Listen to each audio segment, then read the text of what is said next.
I'd just like to talk for a few minutes. Today is, at least in my life, a very, very special day. It's the day that Rudi took his Samadhi. In fact, it happened around this time, back in 1973. Uh, I would say it was the single most dramatic day I've ever lived through.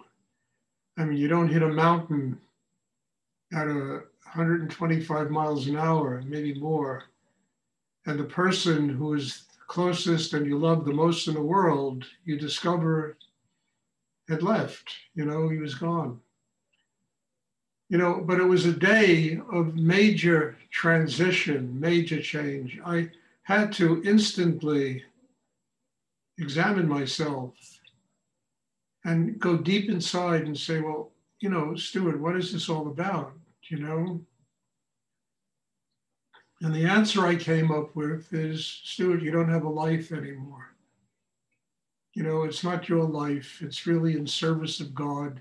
You didn't survive this airplane crash in order to just go do more bullshit stuff in the world, you have to learn. And I knew there was a great deal of learning I had to do, how to truly be connected to God and to allow that connection to nurture people in my life and people who study here, people that are part of this meditation group, and people who have a sincere interest in developing their own spiritual life. Because ultimately, the goal of all this is Samadhi. One day we all leave, one day, as I always kid around, nobody's alive from the 17th century. And if they are, they're probably just a bunch of vampires, And we have to learn that the soul is born in these bodies to learn lessons that help it evolve, to get to a place where it really gets free of the kind of energy it has to experience on the earth. And the freedom from that is a state of Samadhi. You understand? It's a oneness with God. And you leave and, we have the option, we can come back as bodhisattvas and spend our time really nurturing people and helping them to grow. Or we can truly move on to another plane of consciousness where the soul, has something else to learn in its endless evolution. That it doesn't just die and come to an end, it is endlessly evolving, because creative energy in the universe is without limitation. And it means that we have to learn something. We have to keep evolving and growing. So what I'm talking about is very simple, one has to truly understand that every human being is a living manifestation of God. Every human being has to come here in order to learn, whether it's in one lifetime or 1,000 lifetimes, how to grow to a place in themselves where they become one with higher energy in the universe. That's what this education is about. It's a university here. There's many different departments we can learn from. And what we have to learn is how to get free, first of all, of ourselves.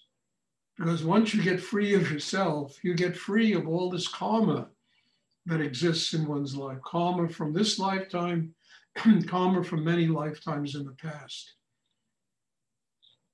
And what Rudi left us, which to me is the most amazing thing, and it leaves me in a state of wonderment all the time when I think that the greatest gift that he gave us is this double breathing exercise. The double breathing exercise was the way he evolved and grew into what he became in his life. And he left that to us. It was the greatest gift that Rudi gave the world. Not all the stories about Rudi and all the folk tales and all the other stuff, the Swami Rudrananda, and he wasn't really into ritual. He did it a little bit, but not you know, it wasn't a hell of a lot into ritual. And I never saw him wearing a Swami outfit other than when he would sit and meditate in class. I never walked into his gallery and he was dressed in robes, you know? Although the two of us used to go to these, you know, spiritual convocations dressed in robes. And it was kind of funny running through the streets, hailing taxis. You know, you felt like you were in drag, you know? I mean, you know, waving down taxis in robes, you know? But Rudi was, you know, he was just so real, you know, he was so real. He was too real for most people to get because his energy went right through all the bullshit in the world. His energy truly cut through it.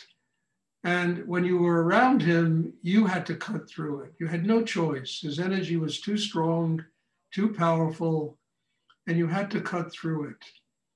You know, whether it was in his classes, at a Chinese restaurant, going to the movie, just taking a walk through Greenwich Village, you know, going to parties. Used to go to parties with him occasionally and dinners and, you know, but wherever he was, his energy cut through all the bullshit. You know, we used to go to these parties and we would stay for 20 minutes.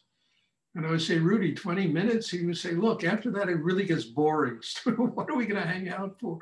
You know, and it's true, you know, I mean, people hang out and they drink this and that, and they, you know, and mostly, you know, so we went from there to Chinatown. But that was what he was like. It was all magical.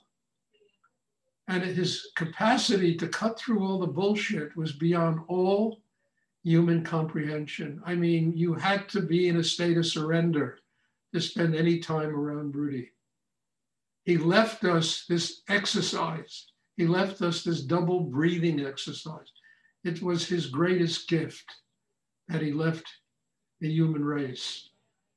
And, you know, and the key to it has always been from the day I met him, learning how to get grounded in the world. Because when you get grounded in the world, you become successful in working out your karma. You're not afraid of life. You're not afraid of doing in life. You're not afraid of having a vision in life, even having goals in life, you know, that you can work towards. If you're grounded inside, then success becomes part of working out one's karma. And he was really into that. I mean, you know, as I always told you that story, buy that building story, you know? And, you know, Rudi, I have six, don't give me that shit. You have six, just go buy the building. You know, anyone could do it with money, you know? And it taught me how to get free of such an important element that I had to get free of in my life. And you know, it was amazing. But he was like that, you know? He was like that. And his kindness, his love, his sharing, his willingness to give Shakti any time of the day, practically. If you walked into his gallery, you could sit there and work with him. It was amazing. And one of the things I learned from him is how important it is to really work hard. A lot of people rejected that. What do you mean? I'm enlightened already. I used to hear this all the time. What do I have to do? I'm enlightened already. My guru tells me I'm enlightened. I don't really have to work on myself, you know? And I'm saying, yeah, we all are enlightened, but we all live a football field behind ourselves, you know? And somehow in life, we have to catch up. And Rudi always said, work brings more work. And it's true. Work brings more work. Work brings commitment. Commitment brings focus. Commitment brings doing what you have to do to grow spiritually. And I remember when I used to run ashrams years ago, you know, one of the things I used to really dislike were the cliques that used to form in ashrams. People got into these social gatherings together. You know, you were a member, you weren't. And I used to talk about it, but it never did any good. People, you know, were very cliquish. And I never liked it. And Rudi used to talk about the same thing, because we're not in meditation groups in order to have social relationships with other people. We're in them to build a spiritual life, to get what is being taught so that we can grow inside ourselves and have a spiritual life. And the rest of it comes, you know, but I think that this is absolutely essential to learn. And I learned that from Rudi when he used to tell me, don't love me. And I said, Rudi, that's impossible. You know, he said, don't love me. And I would say, Rudi, you know, he said, just learn what I have to teach. One day I won't be here anymore. Learn what I have to teach. And that one day, which I thought was going to be 40 years from then, came. You know, he was 45 years old, and he always told me he was going to live to 84 years old. He always told me also that he was going to be in an airplane crash. I heard that many, many times from him. Didn't tell me I was going to be in the plane with him, but he told me he was going to be in an air. Please try and sit up. Christine, sit up and do the minute. You know, and all of this is the gift that he gave us, which is this meditation that we do here, where the energy gets so strong and so powerful. And I can understand if people get, you know, they don't come, it might be too much for them at this time in their life. But for those of us that do come and do work at this thing, it's a completely remarkable way to build a connection inside ourselves with God, with higher energy in the universe. And the wonderment of it is it takes nothing away from life. In order to get, I mean, I had somebody in the class this afternoon telling me how through this meditation, you know, she got much closer to her children, that there's so much love in her family now. And it almost brought a tear to my eye, you know? You know, that this kind of thing happens because the karma needs to be worked out. So it's not, as I say, and Rudi used to say, this or that or that or that. It's, I will get strong enough to do this and that and that and that. And whatever the universe sends to me that I have to work out as a human being. This meditation that Rudi left us helps do this. It helps build that kind of a system inside ourselves. And then there are no excuses. We just do. You know, if I wanted to start making excuses, I'd have class here once a month. I mean, this is not easy to do 7 days a week or 7 times a week with many people. But there's no excuses because one makes a commitment to serving God. And one makes a commitment to growing and to building an inner life that enables one to ultimately attain a state of samadhi. So it's not for us to celebrate Rudi's samadhi, you know? It's for us to be grateful that this extraordinary being left this meditation for us, left this teaching for all of us to do, that we can use in our life. This unbelievable being, this man who transformed New York City into a temple. And that was, to me, I was always in awe when I used to see this place that was always kind of a horror for me to live. I once left New York when I was 25 and I swore I'd never go back again. Transformed that city into a temple. It was sacred. And it's one of the reasons I moved back from Texas to New York. I figured if you can do it in New York, because that song, you can do it anywhere, you know? And I went back because I figured that's got to be the hardest place on the earth to have a spiritual life. And I went there simply for that reason, because I remember my teacher telling me that you got to take big responsibility on yourself. And you have to truly, you know, open to a situation that really demands, you know, that you have to truly grow inside. I mean, Rudi spent 13 years with Muktananda, you know, and trust me, he had no deep love for Muktananda. I mean, I was walking on 8th Street in Manhattan with him, and this young kid was selling Day-Glow yo-yos. And Rudi bought one. And he said, this is a great gift from Muktananda. I'll never forget it. I laughed so hard. You know, there was no love there. But I said, you know, and then I remember when Muktananda came to America, you know, and I spent a lot of time with Rudi, with Muktananda. I was, you know, there. And I saw what used to go on. And to me, it was horrible the way Rudi was treated. It was horrible the way they just kind of, he made the ashram raise about $20,000, and then he personally matched it so we could bring Muktananda to America. And when Muktananda got there, I mean, it was terrible the way they would treat. So I said to him, Rudi, why? What? Why do you do this? I asked him, we were in Dallas, and he said, Stuart, I have to study with him. I've never met anyone in the world who can break me down.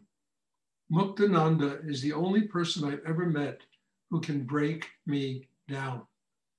And so that's why I go. And that's why I, you know, kiss his foot and do all the things you have to do with Indian swamis, you know? And I was astonished. I said, my God, 13 years, I said, he said, yes, to it, 13 years of having to be someplace to be broken down. You know, it ended that year. You know, he finally said, it's enough. I can't continue to go to this man's ashram. And I remember I was in India with him, and we went to Ganesh Puri, and they tried to drag Rudi out of a car. I'll never forget it. Physically tried to drag him out of a car so that he could go see Muktananda. And Rudi said, no, I'm finished with that. I'm here to sit at Nityananda's shrine. So all of this, when I hear people's excuses and this and that, none of it rings a bell to me. 13 years of being with a master, that was impossible to be with. And I'm not saying this because I heard it from somewhere. I saw it with my own eyes. Only because that teacher was strong enough to break him down. This meditation that he taught is strong enough to break all of us down. And it has to be respected. And it's not easy, because when you do it, you come up against all the bullshit inside, all the stuff in one's life that has always made you avoid doing deep spiritual. You'll come up against it. And then it has to be broken down. The Shakti of this meditation will do that.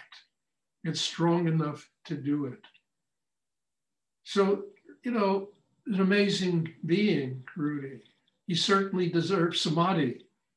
What he went through in his life, what he gave to people, you know, his total service to God, you know, and doing it in a place like New York City, which was to me amazing, you know. And this day is a very precious and a very sacred day. And we have to really treat it that way. You know, again, most of you have, I think Bob Sink, and I don't know if Tom Tompkins ever met Rudi, but, you know, a few people might have met Rudi. Most of you have seen pictures of him. You've seen, you know, you never was in his presence. I was in his presence for 6 years.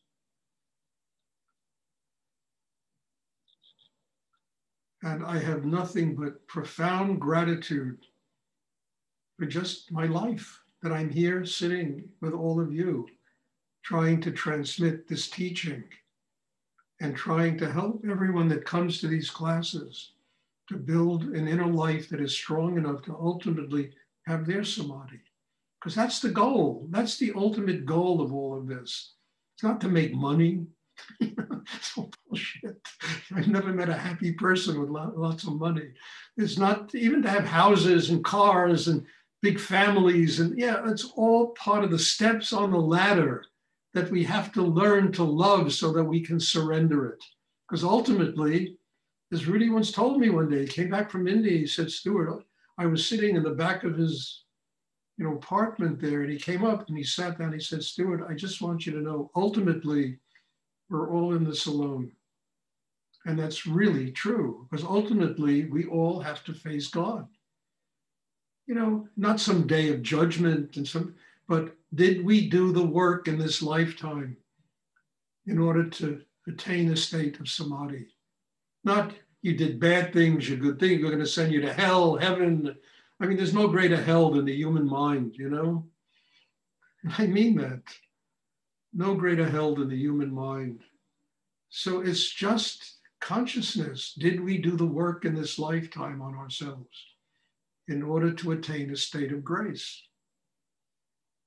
And he left this meditation.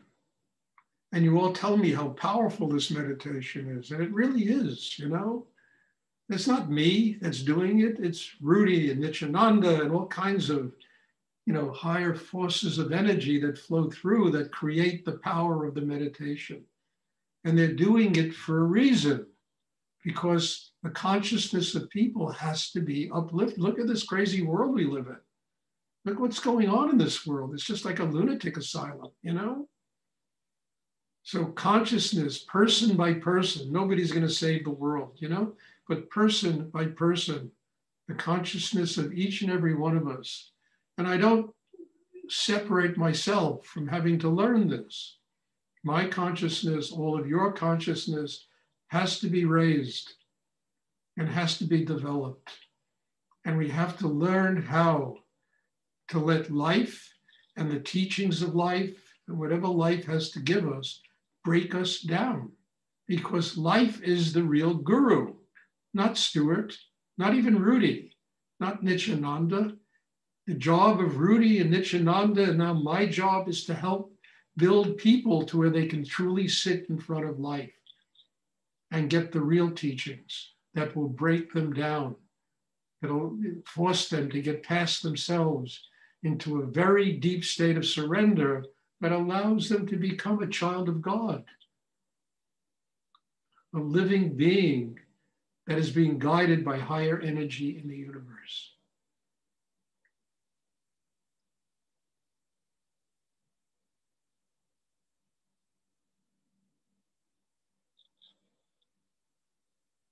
And we have to be able to have fun, laugh at ourselves, not take ourselves so serious.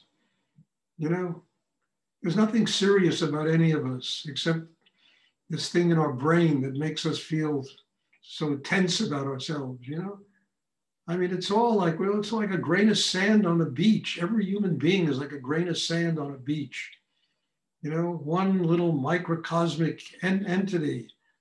It's like that Mount Meru mandala, I don't know if you know that, but the mountain is like, 60,000 feet high. And then there's an ocean around it and another mountain, and there are 13 of them, and then there's billions of them flowing through the cosmos. We are the totality of everything that exists in the universe.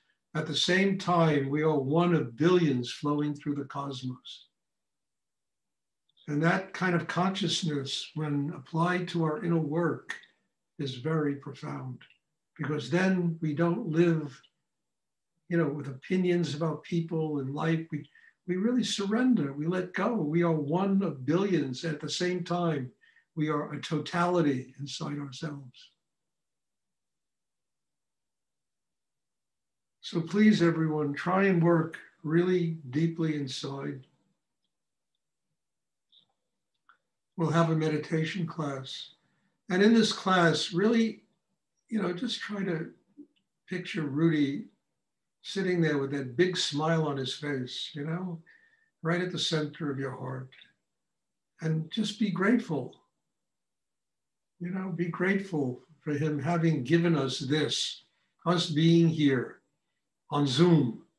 He made it. Somebody asked me today, how would Rudi deal with life today? I said, I have no idea, but I'm sure he would do something unbelievable. That's what I told him. It would be something very special he would do. But I can't, can't say what. I know what I have to do, and it's this. And at some point, I'm going to get another vaccination in 6 days. And at some point, I want to have a center again. Different than I did it before, but a place where people can come and I can do hands-on healing work and that kind of meditation practice and do retreats. And I can, not me traveling, even doctors don't make house calls anymore, but people coming, 10 people, 20 people coming to do retreats. And that's one of my goals, to do that.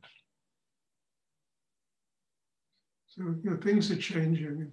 God bless you all for being here. And let's have a meditation class. Question.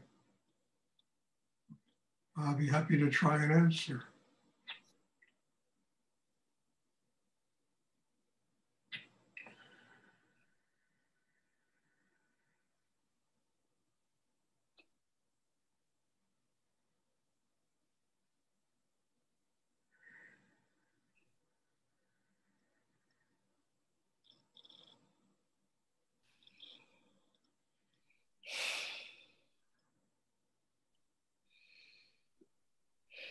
Could you speak a bit about transcending the physical pain in the body during meditation? Where's the pain? Where I'm sitting, like in my legs, just the seated position.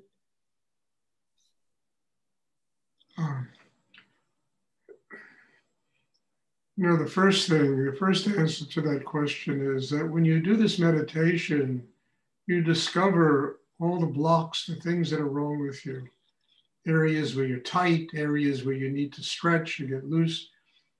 And that's not a bad thing, because then you can do something about that.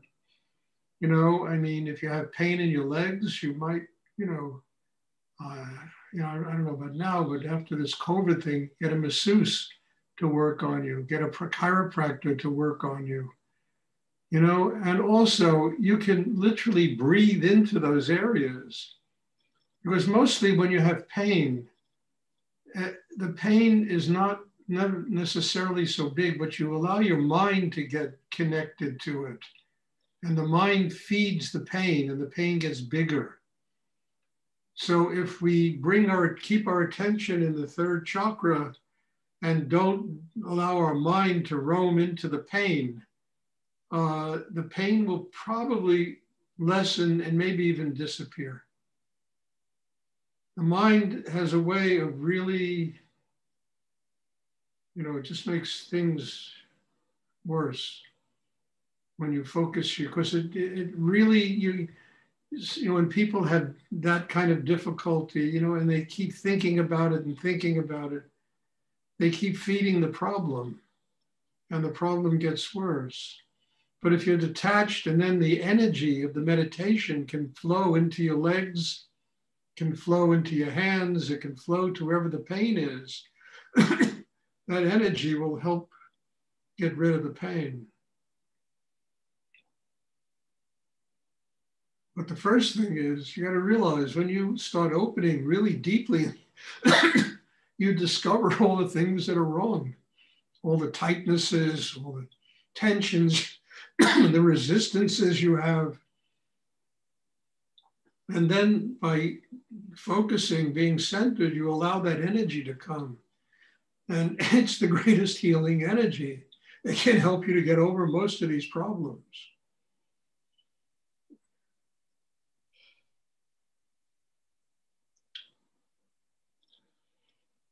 Thank you. You can do yoga. Hatha yoga would be a good thing to do. That'll really stretch and expand the muscles.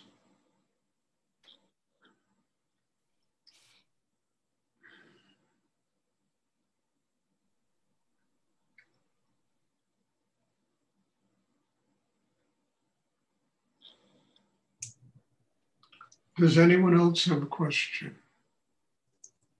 I have a question, Stuart. It's Paula. Yes, Paula. I experienced Rudi so strongly today, and I'm so grateful for him and for you and for this meditation. And this meditation, I felt love, just pure love, the strongest I felt it in these meditations. There was nothing else. It was just pure love, and it was so beautiful. Tears were just streaming down my face. And could you talk about love? It's poignant how we block it. Just did. I don't have to talk. Did, my dear. That's what it is, you know? Unconditional love, surrender, gratitude for those that made it possible for us to be here today. And love has to be unconditional. It has to be, you know, it brings tears to your eyes. It brings joy, happiness inside. And it all stems from gratitude to the teachers, the people, our parents, our siblings, people that make it possible for us to be here today, that have made that possible. And they say God is love. That's the ultimate goal. You know, there's nothing left of us except love. That's Samadhi. And that's the way we have to live in the world and leave the world, you know?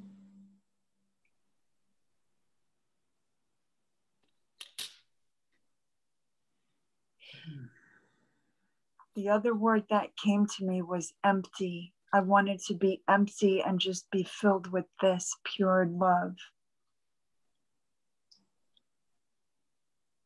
Okay. I have no answers to that. That's, Paula, that's what it's about.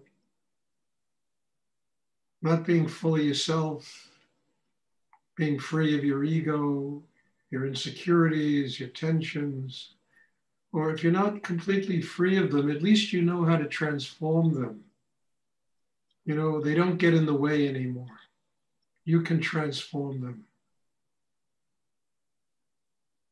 And bless you, dear. I mean, I couldn't have heard a better thing on Rudi Samadhi. I mean it. That was just wonderful. Thank you. Does anyone else have a question, a comment? Stuart, it's Claudia. Yes, Claudia. This morning I read your account of from 2011, the revision you had done about. Claudia, I can't understand you. You have to talk on. Oh, okay. Sorry. I was rereading your account of the day, your last day with Rudi. Can you hear me now? Yeah. I hear you, but you know. And I was so. Claudia. Well, I was so grateful to read it and to feel more than I've ever felt the energy that you shared. And well, Claudia, that's why I write the books I write. It's to share my experience, and hopefully it finds a home in people, you know, especially the spiritual books. I've written a few novels, which are a little bit different, but the spiritual books, it's, you know,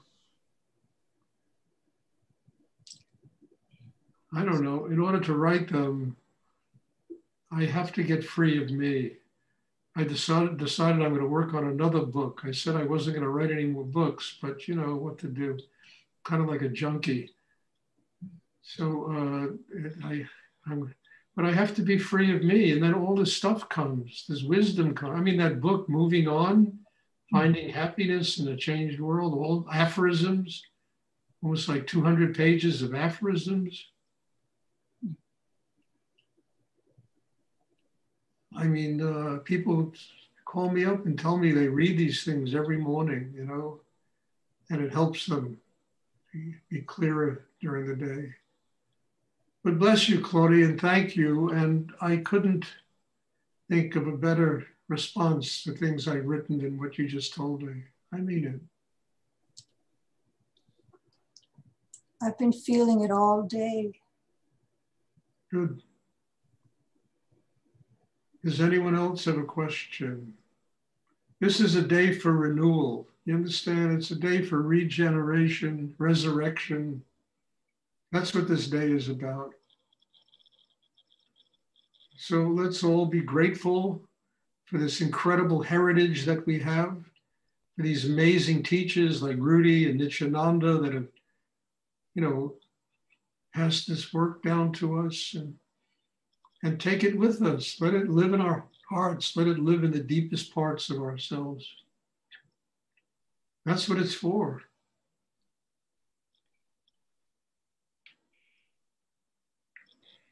Does anyone else have a question they would like to ask? Okay. God bless you all. Thank you. And wow, it's just wonderful to share all this with everybody. God bless you. Thank you. And there'll be a class tomorrow evening. Thank you so much, Stuart. Grateful. Thank you. Thank you, Stuart. Thank you, Stuart. Good night. Thank you.